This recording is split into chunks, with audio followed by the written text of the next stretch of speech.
सभी प्रिय मित्रों का बहुत बहुत स्वागत, वंदन, अभिनंदन।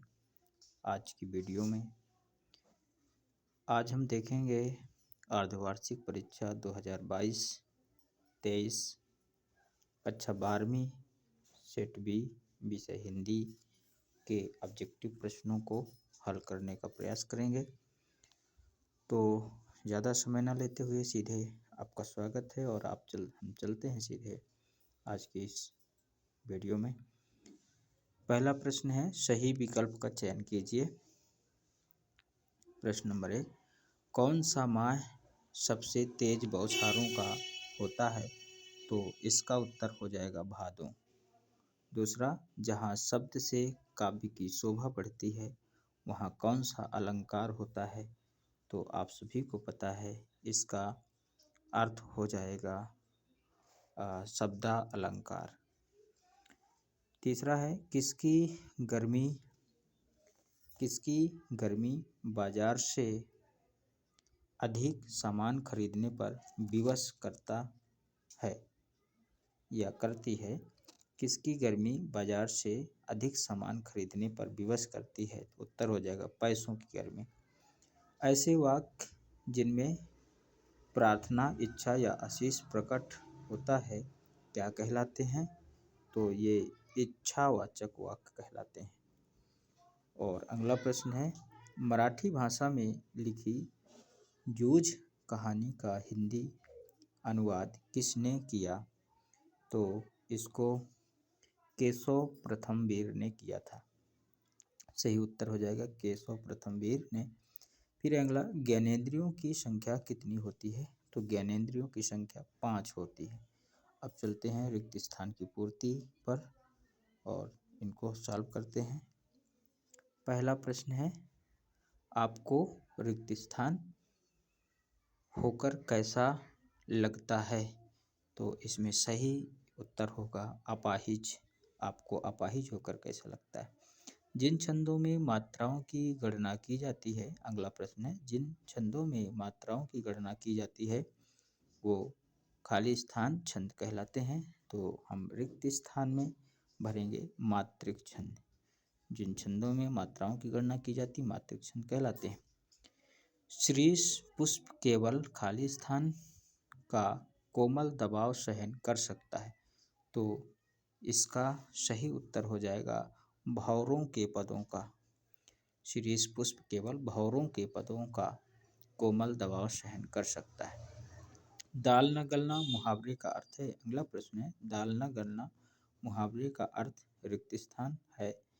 तो दाल न गलना का जो रिक्त स्थान भरा जाएगा इसमें वो हो जाएगा सफल न होना। इस मुहावरे का अर्थ है सफल न होना। दाल न गलना यानी सफल न होना। फिर सौंद लगेकर,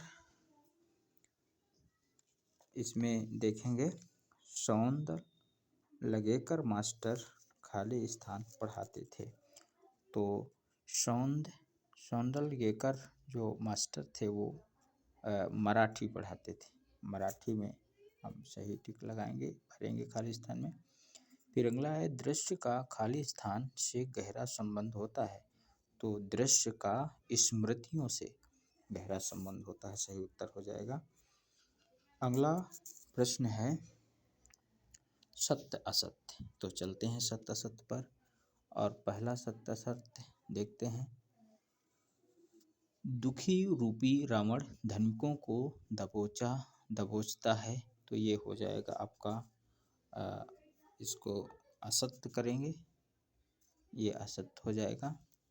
और माधुर्य गुण का संबंध चित्त की उत्तेजना वृत्ति से है, ये भी असत्य हो जाएगा। शेर के बच्चे का असल नाम बादल सिंह पहलवान था, ये भी असत्य है। और वे शब्द जो वाक्य में किसी शब्द के बाद बल देने के लिए लगाए जाते हैं वे निपात शब्द कहलाते हैं, सही है। और अगला प्रश्न है, सौंदलगेकर मास्टर कविता बहुत ही अच्छे ढंग से पढ़ाते थे। तो ये सही हो जाएगा।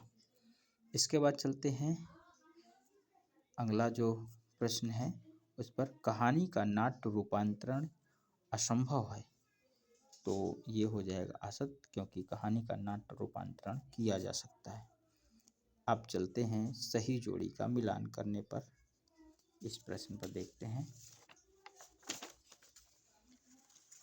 सही जोड़ी के मिलान में 7 प्रश्न हैं और इनको देखेंगे। पहला प्रश्न है, फिराक गोरखपुरी का वास्तविक नाम क्या था? तो फिराक गोरखपुरी का वास्तविक नाम जो है वो रघुपति सहाय है। तो इसकी जोड़ी मिल जाएगी, इसकी जोड़ी मिला देंगे रघुपति सहाय से। अगला प्रश्न, भयानक रस। भयानक रस जो है, इन सभी जो ऑप्शन दिए हैं, इन सभी ऑप्शनों में भयानक रस की कोई जोड़ी नहीं है। इसलिए अगर भयानक रस में भय यहाँ कहीं लिखा होता है ना, तो फिर भयानक रस का जो स्थायी भाव भय है वो हो जाता, लेकिन इसमें कहीं पे ऐसा कुछ दिया नहीं है। इसलिए इस पे सभी बच्चों को बोनस अंक मिलने चाहिए और मिलेंगे ही। तो भयानक रस की जो जोड़ी है ऑप्शन में नहीं है, भय होना चाहिए था, तो फिर भयानक रस को हम भय से मिला देते हैं। अगला है भक्तिन।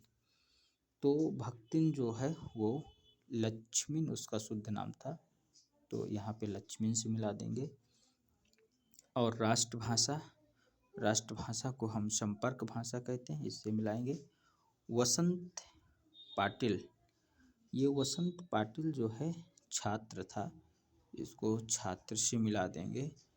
और अगला है कहानी का केंद्रीय बिंदु कथानक होता है, इसको कथानक से मिलाएंगे। और रीतिकालीन कवि जो हैं तो बिहारी लाल हैं, तो इनको रीतिकालीन कवि को बिहारी से मिला देंगे। इस प्रकार से ये जोड़ी बनेगी। अगले प्रश्न पर चलते हैं। निम्नलिखित प्रश्नों के उत्तर एक वाक्य में दीजिए पर। तो इसको हल करते हैं। और पहला प्रश्न है, रीतिकाल का एक अन्य नाम लिखिए। तो रीतिकाल का जो एक अन्य नाम है वो श्रृंगार काल है, तो यहाँ पे हम लिखेंगे श्रृंगार काल। श्रृंगार काल इसका उत्तर हो जाएगा। अगला प्रश्न है, कवि ने नीले जल में झिलमिलाती देह की तुलना किससे की है? तो भोर के नभ से की है। किससे की है? भोर के नभ से, भोर के नभ से दूसरे का उत्तर हो जाएगा। अगला प्रश्न तीसरा, शब्द शक्ति किसे कहते हैं? तो शब्द शक्ति आप सभी ने पढ़ा होगा कि शब्दों के विभिन्न अर्थ बताने वाले साधन को शब्द शक्ति कहते हैं। एक बार पुनः बोल रहा हूँ, शब्दों के जो अर्थ बताने का काम करते हैं, शब्दों का अर्थ बताने का जो काम करते हैं, उन्हें हम शब्द शक्ति, उन साधनों को हम शब्द शक्ति कहते हैं। अर्थात शब्दों के विभिन्न अर्थ बताने वाले साधन को शब्द शक्ति कहते हैं। अगला है, ऋषि मुनियों ने किसको सबसे ऊंचा स्थान दिया है? तो ऋषि मुनियों ने दान को सबसे ऊंचा स्थान दिया, दान को। इसका सही उत्तर हो जाएगा दान को। अगला प्रश्न है, शब्द युग्म कितने प्रकार के होते हैं? तो शब्द युग्म 3 प्रकार के होते हैं, सभी को पता है।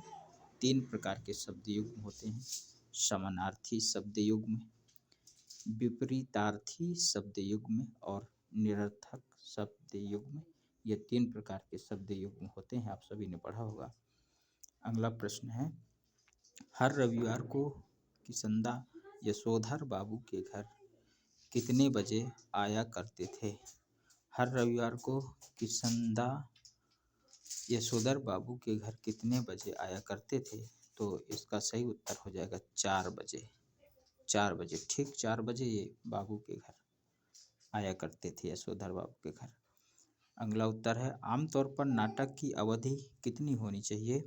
तो आमतौर पर नाटक की अवधि, इसमें थोड़ा सा प्रश्न ऐसा होना चाहिए था कि आमतौर पर रेडियो नाटक की अवधि, रेडियो, ये प्रश्न मिसप्रिंट हुआ है थोड़ा सा। इसमें पूछने का इसका अभिप्राय ये है कि आमतौर पर रेडियो नाटक की अवधि कितनी होनी चाहिए। तो रेडियो शब्द एक जोड़ना पड़ेगा नाटक से पहले। तो रेडियो जो नाटक है उसकी अवधि जो है वो 15 से 30 मिनट की होनी चाहिए। 30 मिनट, 15 से 30 मिनट के बीच जो रेडियो नाटक होते हैं उनकी अवधि 15 से 30 मिनट की होनी चाहिए। इस प्रकार से आपके ये सारे प्रश्नों के उत्तर बताने का प्रयास रहा। कहीं भी अगर त्रुटि आप लोगों को पढ़ते समय मिले तो हमें कमेंट में ज़रूर आप लोग सूचित करें। वैसे उत्तरों को बताने में बहुत ही अच्छे से सोच समझ करके प्रयास किया गया है कि गलतियां बहुत कम हों। फिर भी अगर कहीं मानवीय त्रुटि पाई जाती है तो आप लोग कमेंट के माध्यम से ज़रूर बताने का कष्ट करें। बस आज इतना ही। आप सभी को बहुत बहुत नमस्कार। एक बार और बता देना चाहता हूँ कि अभी 11वीं का भी हम B.Set पेपर लेकर के आएंगे, तो उसका वीडियो भी आप दूसरे वीडियो में ज़रूर देखें। सभी को बहुत बहुत नमस्कार। जय हिंद, जय भारत।